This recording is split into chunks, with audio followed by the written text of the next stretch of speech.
Now this is recording. RTI International Center for Forensic Science presents Just Science.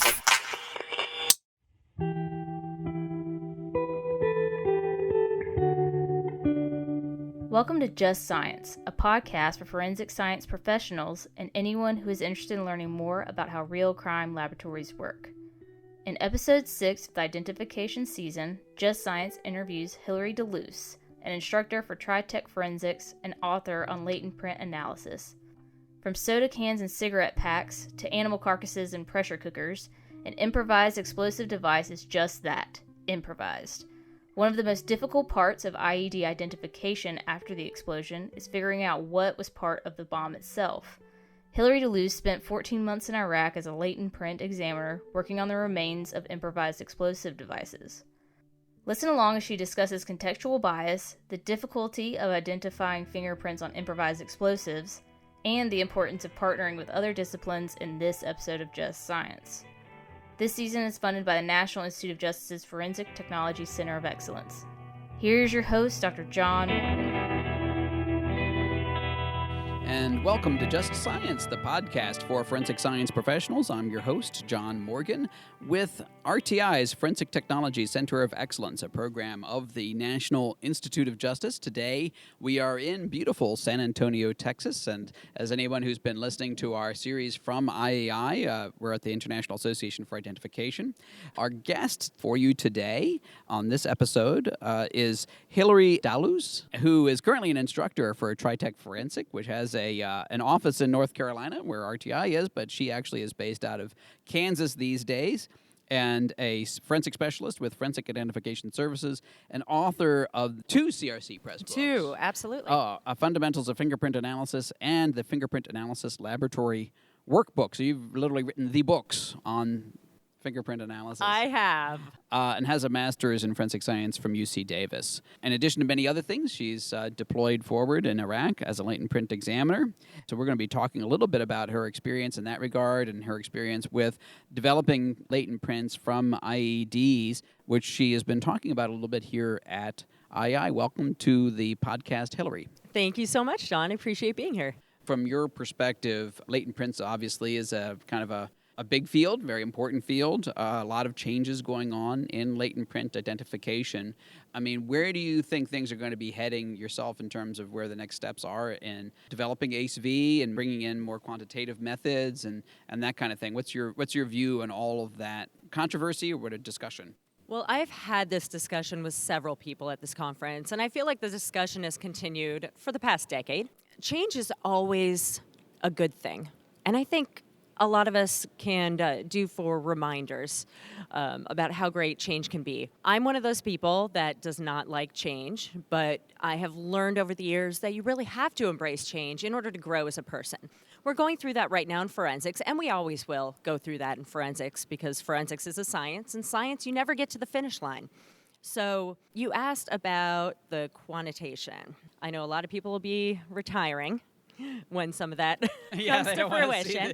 Yeah. Well, I mean, I think there's a real issue here, and I think you as somebody who's been writing and educating in this area would appreciate the ability to do statistical interpretation it's a different kind of ability than fingerprint examination, and we haven't necessarily done a good job also saying, well, what do we mean by a quantitative examination or a statistical representation of latent prints or fingerprints? I think people should be a little bit wary. Absolutely. We're not comfortable with quantitation and as subjective scientists. And I think we're going to have to focus a lot on these meetings, offering workshops in basic statistical understanding, basic statistical analysis. What is a likelihood ratio? What calculations are out there? But it's coming down the pipe. Nobody can stop it. It's coming, so we need to be ready for it. I'm actually in the second edition of my book, which will be available in October from CRC Press. I believe it's October. It's a complete rewrite. And it's only been 5 years since the publication of my first book. In that 5 years, so much has changed in the forensic profession, including what you also alluded to earlier with the nomenclature. We're talking a lot about nomenclature and standardization of nomenclature. This is all coming down the pipe, but it's a step-by-step process. And I think we're doing a great job pushing in that direction, but we still have a lot of individuals and a huge percentage of our population as forensic scientists who are resistant to that change. When I was researching my new book, I ended up with over 50 single-spaced typed pages of notes. That's how much has changed in just latent print analysis. It's a lot of notes just in the last 5 years. So we have to embrace the change. And I think we're doing a good job of starting, but it's time to ratchet up embracing that change. That's for sure. What kind of things are you emphasizing right now that are new? I mean, some of this stuff is emerging because of trying to standardize practice. Other things, we need to just go back and kind of do the fundamentals. For example, I know there's a lot of concern right now making sure that latent print examiners are doing a better job documenting how they're doing their work. How do you approach that with respect to when you're doing training and in your books?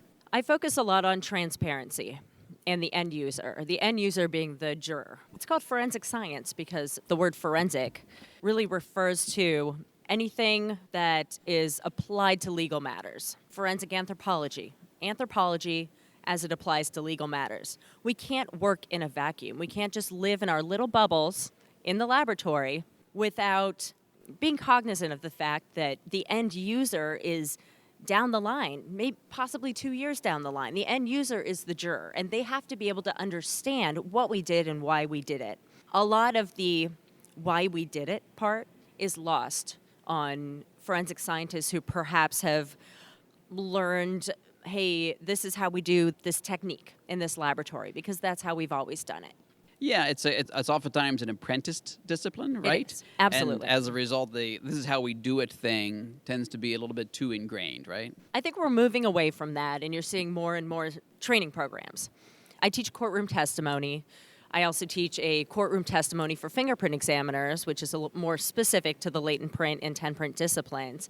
And in those courses, I emphasize transparency, and that's what the documentation is about. It's about saying, hey, this is what I did, but not only this is what I did and this was my result, but this is why I did it. Forensic scientists have to be able to go to court and explain their science to the layperson in a way that they can understand. And this is a skill that's not natural to most of us. It's something that's learned over time. If you can't explain superglue fuming to, your cousin's neighbor's best friend, then maybe you need to reevaluate how you view your job. But I think we're moving in that direction. We're moving in a more scientifically rigorous direction. And there's more interest from the younger crowd coming up in actually understanding the science. And there's a thirst to truly understand the science behind what we do. Of course, the other aspect that's coming forward is things like blind verification and contextual bias from the rest of a case and things of that nature. And heck, I mean, we're getting into some of this I.E.D. issue. Well, the most famous case involving contextual bias was the Brandon Mayfield case, right? Yes. Which was basically an I.E.D. case. Do you think blind verification should be required in all cases? And how should blind verification be implemented, especially when you have a small unit?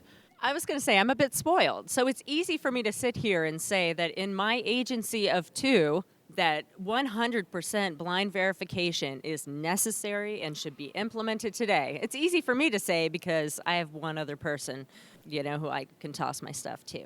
Here, I may or may not have done this one. Because that's not really blind, is it? If the other person knows it's you. As long as you aren't documenting your results and you're handing them the case, and they're doing a complete independent analysis. However, I've never worked in a large agency where you have a backlog, where you have so many cases you can barely keep up. You're working latents from the time you sit down at your desk till the time you clock out at the end of the day. I can't speak for those agencies, but I can certainly understand how the implementation of a 100% blind verification would basically pull their progress to a screeching halt because they are, in a sense, working every single case twice. So as I haven't had experience with that type of agency, it's easy for me to say blind verification should be done 100%. It's absolutely necessary. I think in an ideal world, we would be able to do that. But in reality, with the caseloads that some of these agencies have, I don't think it's possible at this stage to implement that in a completely blind manner. In some respects, again, you've deployed with the military. The contextual bias issue there is as clean as it possibly could be, I assume, because it's like stuff just gets dumped on you. It does. It's almost extreme. It's like an extreme example of when you have no contextual bias whatsoever. Like, We what can't is this tell you stuff? anything. Here's a giant box, big plastic box full of dirty guns. Have fun, basically. Right, yeah. But you've also been on the other side of that in a small jurisdiction where you probably get all sorts of contextual information. Do you feel like there was much difference in terms of how you approached or how you came to conclusions for one versus the other? That's a great question. I started out my professional life at a small city in California. And when I worked for that city, I was the only latent print examiner. I had to drive 20, 30 miles in any direction to another latent print examiner to get anything verified. As I was the only latent print examiner, I would have detectives show up at my office, lean over my shoulder, and say, "Here, this is the guy. I know this guy. I've been here for 30 years. It's got to be this guy. This is his MO." I cannot honestly sit here and say that I have not been affected by cognitive bias of any kind, whether it's contextual or otherwise. Cognitive bias exists in every human being. Any human endeavor is going to be tainted by cognitive bias. But I think the key is understanding what it is, understanding that it exists, and understanding that we have our own biases we bring into every situation. And that's how we minimize it. Training and being cognizant of the existence of bias. So I talk a lot about cognitive bias in my book. I'm by no means an expert in that subject. There's great research out there, though, that I've really relied on in my own casework as well. So one of the things that happened in the military in terms of dealing with IEDs was the first thing that happened was getting bogged down, right? There was such a huge amount of caseload, and I think one of the reasons is the lack of contextual bias. And the reason I say that is just like what you described. The big box of guns, right? And so how do I know what to do? I don't know. I don't have any basis on which to prioritize the work. I might have say, well, I'm going to go after certain parts of the gun because I'll get cleaner prints there than other places. But it's not like in a criminal case back in the States that some of that contextual information allows you to be much, much more efficient in your work. And you also are much more likely to be able to do is this Hillary's fingerprint, right? Kind of thing is I'm looking at a known to known basically kind of impression. All that is important in terms of actually getting the work done. It is. Contextual information increases efficiency. There's no doubt about that. But it's more important to be thorough than to be efficient in many cases. And of course, it depends on the context. Overseas, if I was given the example of the giant box of dirty guns, all you can do is take it step 1 through step 12, and also partnering with your sister subdisciplines. We have so many tools out there, and we need to partner better with those other subdisciplines. So I would work closely with DNA. As you said, there are some areas on the gun that might be better than others. I would process those. DNA would swab the triggers and the textured grips. Then our firearms guys would take those dirty guns and do their firearms whatever they do, mumbo jumbo magic, and when it all came to all my amazing. It's only you only say that cousins- because of how amazing their work is. It is amazing. It is amazing. I mean, what they could do with the information they were given in the middle of a war zone was absolutely incredible. I mean, what we all accomplished was just amazing to me, and amazes me today, even though I sat in the middle of it for 14 months. But when it comes down to it, you don't know where the important information is going to come from. It might come from that swab from the trigger. It might come from the fingerprint. It might come from the tool marks that they analyze down the line. So we all have to work together. And if we don't have any contextual information, you just do everything you can. You throw everything in the pot, and you hope it tastes good at the end. Sure. When you're doing IED, I mean, somebody who might approach that for the first time, the biggest problem is this whole issue of how you identify which piece of evidence is most likely going to be of interest, right? Because it's a big mess. It is a big mess. Post-blast, yes. Yes, so walk us through that a little bit in terms of looking at a post-blast event and identifying which types of object might be of most interest in this regard. In my lecture yesterday, I discussed recovering fingerprints from improvised explosive devices, and I spent a good third of my lecture discussing, well, it sounds a little crazy, but how to construct an improvised explosive device. Sure. I'm not encouraging everyone to go out there and start making bombs in their basements, but it's important to know the components that make up the device in order to know what's important at the scene. This goes for not only fingerprint examiners, those who are processing the evidence, perhaps the technician in the lab, but also the crime scene responders who have to understand what items should be picked up and what items are not part of that bomb scene. So say you're at a bomb scene and you see batteries that look like they've been melted. Those batteries could very well have been there before the blast, or they likely were components of the improvised explosive device as a power source for the device. If you understand the components, then you know what to look for. Unfortunately, because it's called an improvised explosive device, it could be anything. And I was showing examples of soda cans, cigarette packs, gas cans. I've heard of animal carcasses being used as containers to hold the explosive material. It can truly be anything. Pressure cookers, as we saw with the Tsarnaev brothers in Boston in 2013. And now there's Instapots, package for goodness bombs. sake. Yeah. Yes. Right. Yes. I received one of those from my sister for my birthday, and I was kind of concerned that she sent me an I.E.D. I was like, what am I supposed to do with this? Is this for my work? And then I realized, oh, no, she wants me to cook with it. So, Right. In this business, sometimes you misinterpret. It's just a gifts. pressure cooker Yeah, in the end, it's- isn't it? Yeah, and I Mhm. made some good non-kosher carnitas in that, so it Okay. worked out great. It's made more challenging. Identifying what is part of this bomb and what wasn't part of this bomb is made more challenging by the fact that it could be anything. So it's important to know that if you see a washing machine timer, a cell phone, something that could be used as a switch, as we call it, something like a garage door opener, even a motion detector can be used to set off an improvised explosive device. So I wish I could narrow it down. Yeah. But it is important to know how they're constructed to know what's relevant at a scene. Sure. Well, it's been a few years since I've been involved in it, but of course, back when... How were you involved in it exactly? Only doing scientific advice to various military folks. But at that time, of course, old cell phones were very common because they have a lot more power than newer cell phones. And The so flip they're phone. Yeah, Yep. yeah. Really, really great for making IEDs. Making an I.E.D. obviously is one thing to understand, how to pull that apart. But there are challenges even for the fingerprint examiner at that point too, in terms of finding a latent print, developing it appropriately. Are traditional methods generally successful in developing from IEDs? Traditional methods are successful, and it's important for people to know that because they might see a chunk of dirty, twisted metal and think, hey, I have 1,000 pieces of evidence from this case. I know I'm not going to get anything on that dirty, twisted hunk of metal. I'm not going to process that. But you would be surprised. There have been several studies many studies in this area, and latent prints were recovered from the most unexpected places. One study, and I'm sorry I don't have the title on me now, but one study involved vehicle-borne IEDs. They placed fingerprints in known areas of the vehicle, inside and outside. They placed items inside the vehicle.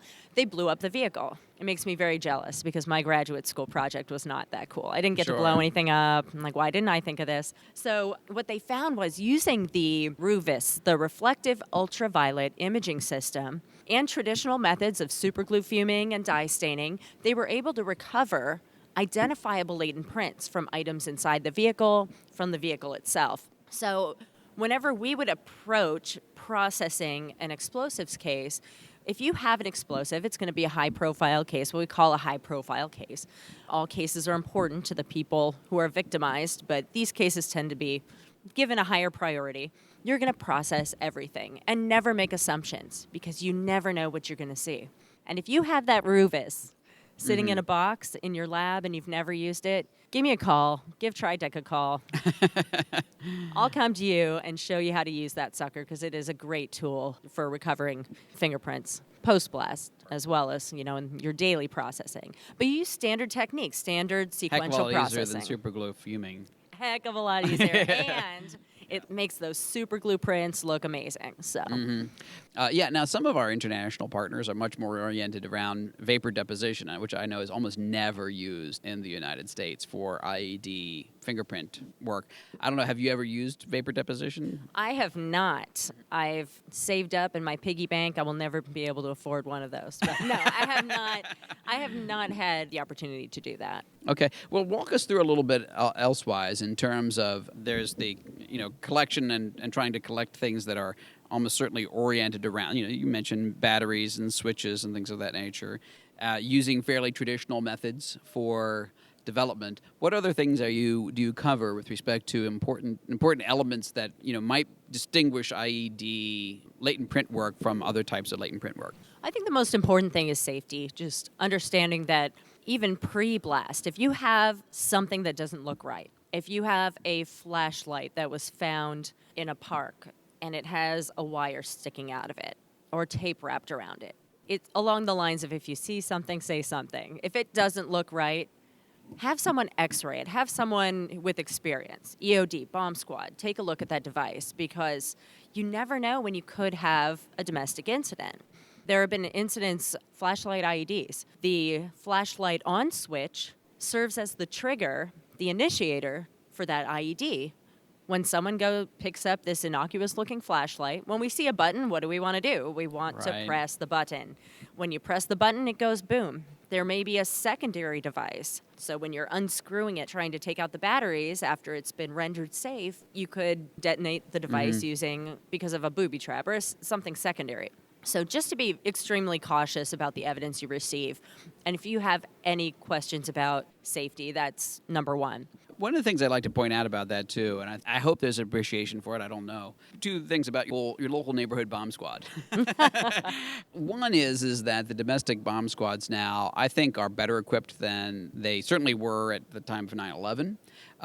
They're much more likely to have single-sided X-ray machines and other things that allow them to do imaging of these devices and do a really, really good job to help you deal with these safely. So you don't have to feel like whatever you've gotten laying around in the forensic laboratory is the equipment you need to use. There is specialized equipment for doing that kind of imaging and dealing with the issue.